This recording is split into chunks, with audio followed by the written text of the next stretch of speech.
carries with it a limitation that after 3 years they must complete the reconstitution of the finances of that temple and return it back to the trustees with whatever conditions you want. And if you can't find the trustees, you return it to the Hindu Dharma Acharya Sabha and say, please manage this. Tirupati must be returned.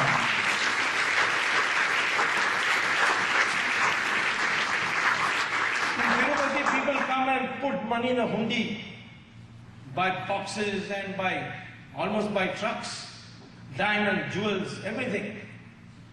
And the total assets of Tirupati after all that they have squandered is $9 billion. Right? Padmanabha Swamy temple, which is not under the government. No people can contribute in the hundi there. Only annually the royal family of Travancore for the last 500 years makes a donation.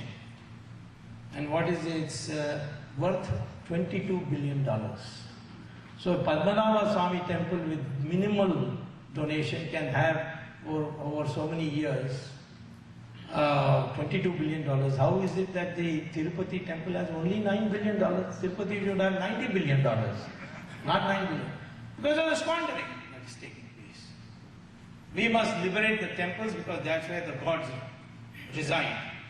And we must build around the temple the universities, the yogashalas and the preachings of our scriptures and so on.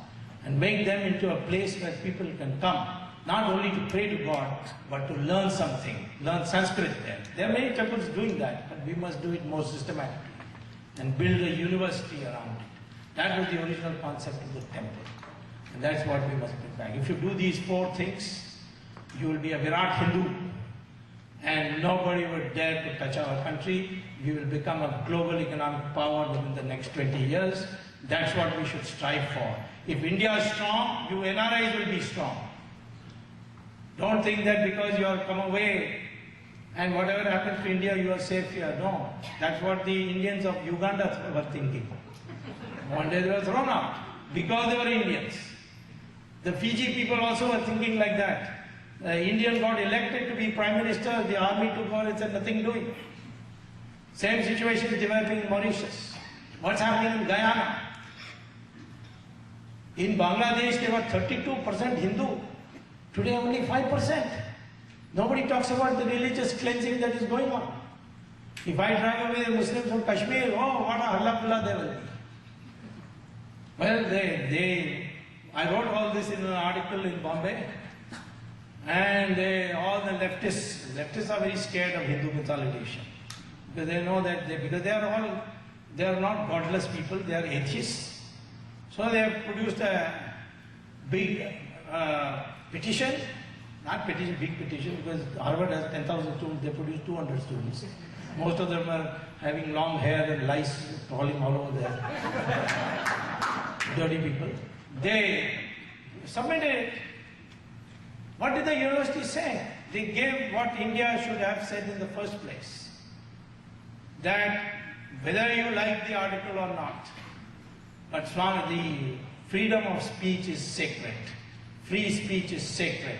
So therefore we are not going to take notice of the petition.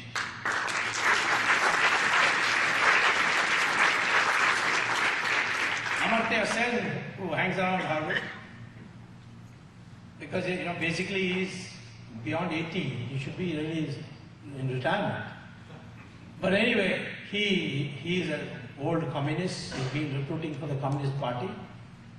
He was recruited by Sonia Gandhi to do this because they wanted me somehow to be prevented from coming to the court and arguing this 2G. 2G, the procession is very clear. First I said Raja will go because Raja gave away the license at 2001 prices instead of 2008 prices. The difference is 1:10. So if you had sold it at 2008 prices, India would have got $40 billion more. And those companies which got this, they gave a bribe of $12 billion out of that. They kept the rest for themselves as a windfall. And it was shared amongst a lot of people. Raja got only $12 billion means multiplied by 6 over 5, it's about 60,000 crores. Raja got only 3,000 crores. Chidambaram got 5,000 crores. And Karunanidhi got 16,000 crores. Because he's got 3 wives, so we have to give something back. And Sonia Gandhi got 36,000 crores. So I got permission of the court to prosecute Raja, because our Prime Minister is a boneless wonder and he could not give me sanction. And Raja gone. His special friend Kannimuri followed him. Now Dayani Mardin any day. Then I found that Raja is being sent to jail because he charged 1/10 the price of 2008. But the cabinet had authorized 2 ministers to decide without reporting to the cabinet. One was finance minister, the other was telecom minister. The finance minister at that time was Chidambaram. So if Raja is in jail, Chidambaram also should be in jail to keep him company. So I argued the matter on 13th May. Court heard me and said we want to hear the CBI reply. Then I couldn't have the matter listed in July because I was here. On 24th August, that will be Chidambaram will have to.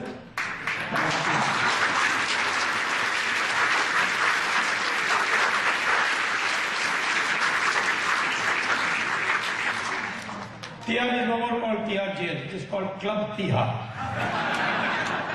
Lots of Tamilians. So the cook has been advised to learn how to make idlis and dosas. I have also written to the jail superintendent that please start soon to make him, teach him how to do pizzas and ravioli.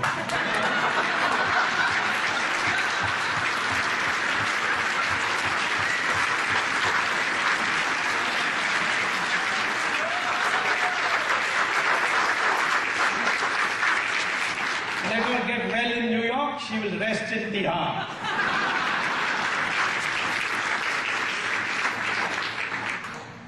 So, this is a unique thing that has happened. That India, for the first time, is seeing high-powered ministers going to jail. Corruption, I'm telling you, is taking place in our country in increasing numbers because we have forgotten Sanatana Dharma. That's what I said about Brigu and Bhardwaj. This greed comes because you think money is everything. Money is your determinant of social status. That is not India. That is not India of Sanatana Dharma. Sanatana Dharma, you may have ordinary clothes. You may have given up everything. You may have no money. You may have to seek donations to survive. But your social status will not be hampered because you are working for society, you are working for knowledge. That's changed now. Globalization has made you greedy. Money is everything. That is why I say corruption is the cancer, Sanatana Dharma, Hindutva, which is meaning Hinduness, which is Sanatana Dharma. Sanatana Dharma is the cure. Corruption is the cancer, Sanatana Dharma is the cure.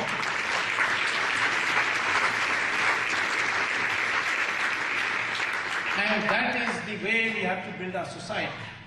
Remember that the rich people of this country, the white Americans, they are not happy people. You go to Sri Ravi Shankar's ashram, full of foreigners. You go to Swami Dayananda Saraswati's ashram, full of foreigners. Ramdev, full of foreigners. Puttupati Sai Baba, when he was here on this earth, full of foreigners. I remember one American woman coming and asking him, Babaji, I want peace. Please tell me how. So Babaji says, you said I want peace. Then get rid of I, your ego, and want, your desire. What you will be left with is peace. And she was so pleased. She made a huge donation. The richest Hollywood actress by name Julia Roberts came to India and she said, why these people so poor are still happy? Then she took her to the Swamiji. The Swamiji gave her what Bhagavad Gita says about Nishkam Karma and all that. She came back and became a Hindu. She made her husband Hindu. She made her children Hindu.